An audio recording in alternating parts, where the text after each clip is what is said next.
Assalamualaikum warahmatullahi wabarakatuh. Perkenalkan, nama saya Egy Widya Zapitri dengan NIM 2223250052. Di sini saya akan menjelaskan sedikit materi mengenai bimbingan konseling pada anak usia dini.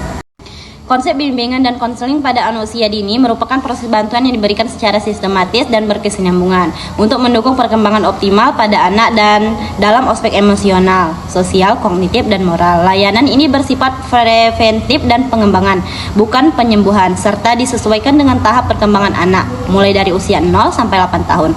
Teori-teori yang melandasinya antara lain yaitu teori perkembangan Erikson, Piaget, Carl Rogers, dan teori bermain, yang menekankan pentingnya pendekatan empatik, konkret, dan berbasis aktivitas bermain. Tujuan utamanya adalah membantu anak mengenali dan mengekspresikan emosi, membangun keterampilan sosial, mencegah masalah perilaku, dan menumbuhkan rasa percaya diri.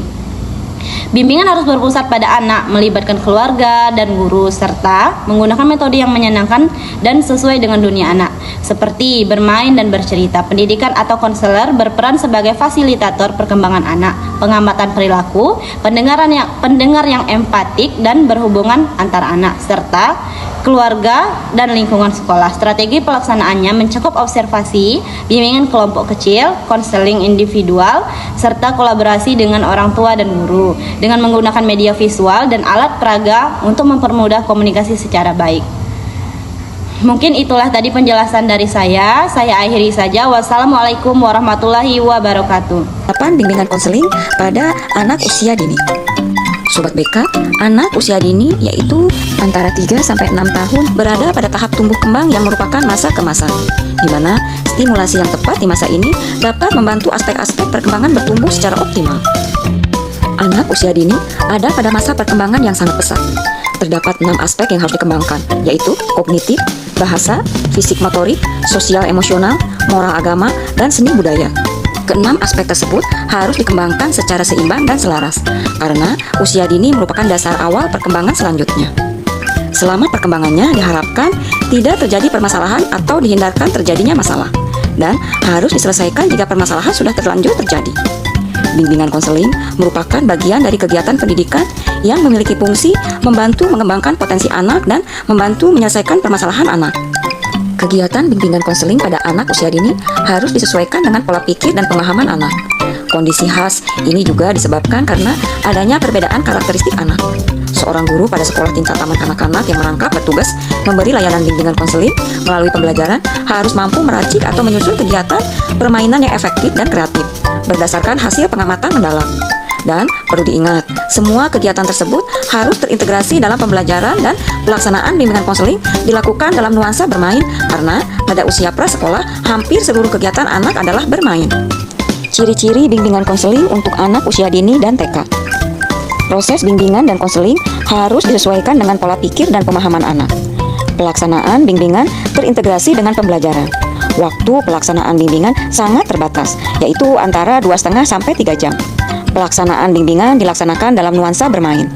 Adanya keterlibatan teman sebaya, dan adanya keterlibatan orang tua. Tugas dan ciri perkembangan anak usia dini. Belajar keterampilan fisik yang diperlukan untuk bermain. Membina sikap yang sehat atau positif terhadap diri sendiri sebagai seorang individu yang berkembang, seperti kesadaran tentang harga diri dan kemampuan diri. Belajar bergaul dengan teman-teman sebaya sesuai dengan etika moral yang berkembang di masyarakat. Belajar memainkan peran sesuai dengan jenis kelamin. Mengembangkan dasar-dasar keterampilan membaca, menulis, dan menghitung. Mengembangkan konsep-konsep yang diperlukan dalam kehidupan sehari-hari. Mengembangkan sikap objektif, baik positif dan negatif, terhadap kelompok dan masyarakat. Dan belajar mencapai kemerdekaan atau kebebasan pribadi, sehingga menjadi diri sendiri, mandiri, dan bertanggung jawab. Anak usia 3-5 tahun memiliki ciri yang sangat aktif dan energik. Anak juga suka bermain peran. Ide-ide anak juga mulai berkembang, mulai menjalin pertemanan, dan ada keinginan bergabung dengan kelompok lain. Dan pada usia 5-6 tahun, anak periang dan imajinatif, dan senang bergerak. Pelaksanaan bimbingan konseling untuk anak usia dini atau TK berbeda dengan tingkat pendidikan dasar dan menengah. Pelaksanaan bimbingan konseling untuk anak usia dini atau TK, pelaksanaannya terintegrasi dengan proses pembelajaran. Layanan bimbingan konseling pada anak usia dini atau TK dapat diberikan dengan 2 pendekatan, Yang pertama, developmental guidance atau lebih diarahkan pada pemahaman dan pengembangan semua potensi, kemampuan, dan karakteristik. Yang kedua adalah kuratif atau corrective guidance, upaya untuk penyembuhan dan memperbaiki perilaku menyimpang anak. Beberapa jenis layanan bimbingan konseling untuk anak usia dini atau TK. Layanan pengumpulan data merupakan kegiatan mengumpulkan data dan keterangan tentang anak, lingkungan anak, dan lingkungan lainnya. Berbagai instrumen dapat digunakan baik tes maupun non-tes. Pengumpulan data bertujuan untuk perkembangan anak, bersifat berkelanjutan, sistematik, komprehensif, terpadu, dan bersifat tertutup. Layanan informasi merupakan layanan yang diberikan kepada anak dan orang tua agar dapat menerima dan memahami berbagai informasi. Tujuan layanan informasi adalah membantu anak dan orang tua agar dapat mengambil keputusan yang tepat terkait anak. Layanan ini berfungsi untuk mencegah dan pemahaman. Jenis layanan informasi adalah informasi pendidikan, sosial, kesehatan, keagamaan, hukum, dan lain-lain. Layanan konseling. Layanan ini bersifat pribadi maupun kelompok. Tujuan konseling yang dilakukan adalah memberi bantuan yang intensif dalam pengembangan kemampuan, bakat, minat anak, dan memecahkan kesulitan yang dihadapi. Yang menjadi sasaran konseling adalah anak, orang tua, atau anggota keluarga lainnya. Layanan penempatan, yaitu layanan yang membantu anak dan orang tua dalam memperoleh penempatan dan penyaluran yang tepat, baik dalam kelas maupun di rumah, baik dalam kelompok belajar, kelompok bermain, atau kegiatan-kegiatan yang sesuai dengan minat bakat anak dan karakteristik anak. Layanan tindak lanjut. Layanan ini diberikan pada anak berdasarkan hasil evaluasi yang dilakukan oleh guru pendamping. Anak yang memiliki penanganan khusus dan lanjut sebaiknya direkomendasikan kepada ahli. Sedangkan anak yang tidak mengalami masalah khusus bisa tetap memperoleh bimbingan dan konseling secara kontinu dan berkelanjutan. Program bimbingan konseling anak usia dini. Parenting. Parenting diartikan sebagai pengasuhan orang tua. Maksudnya adalah proses interaksi antara orang tua dengan anak. Proses parenting pada pendidikan anak usia dini atau TK dilakukan dengan penuh kasih sayang, dengan disertai penanaman nilai moral keagamaan dan sosial. Konseling. Pada pendidikan anak usia dini atau TK dilakukan dalam nuansa bermain. Bermain merupakan bagian yang tidak terpisahkan dari dunia anak.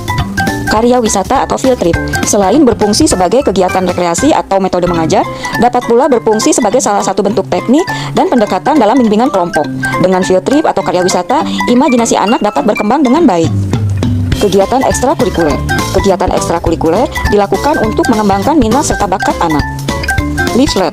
Melalui leaflet, orang tua terbantu untuk mendapatkan informasi tentang tempat-tempat di mana anak mereka dapat belajar.